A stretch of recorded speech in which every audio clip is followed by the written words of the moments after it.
Welcome back to Better Kansas City. September is National Suicide Prevention Month, and today is National Suicide Prevention Day.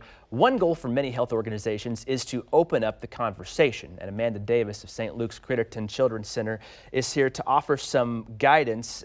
Thank you for being here, first off, and to talk about this tough subject. And starting the conversation is so important, right? And knowing that it's okay to talk about this subject, right? Yeah, it's really important. A lot of people are scared to ask somebody if they're thinking about suicide or killing themselves, but we've actually had years of research that tell us that that does not put the idea in anybody's head. It doesn't make them more likely to take their life, but it actually produces a relaxation response and opens up this really important conversation. And today's a great day to do that because it's in the news, and so it's kind of an easier way to start that conversation. Like, hey, did you see that on the news? And then, you know, we've been thinking about you, and here's a question, and just kind of initiate the conversation that way. Yeah, it's really great for parents to do that with kids, even when they're not concerned, because that tells their kids it's okay to talk about this. So if they do have those thoughts, they feel more comfortable coming to them. And speaking of kids, how common is suicide in our youth? I think we hear a lot about it on the news stories. I know there was the Netflix show here a couple seasons back.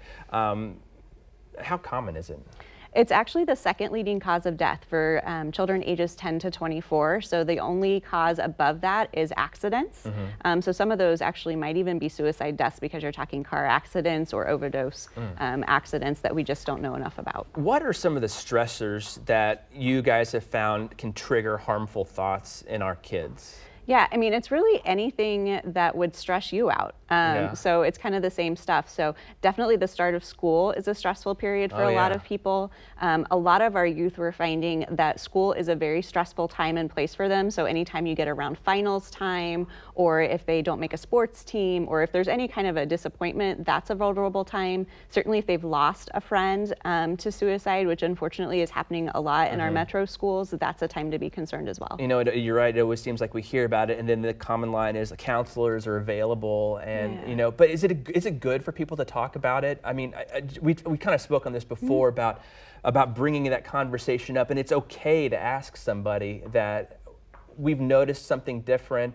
Any other tips or resources on how to start that conversation? Because I think for you and I, growing up, it just wasn't something you talked about, but now it's more important than ever to have that conversation.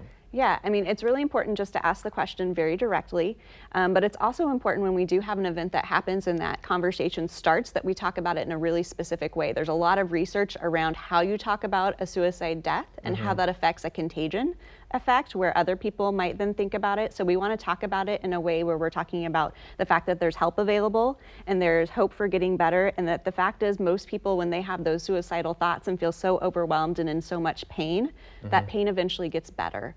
And so we really want to share that message of hope with people if we know that they're having those thoughts. The message is hope is very important, and so is starting that conversation. We appreciate your conversation with us here this morning. You can get more information about suicide prevention and resources available at stlukeskc.org.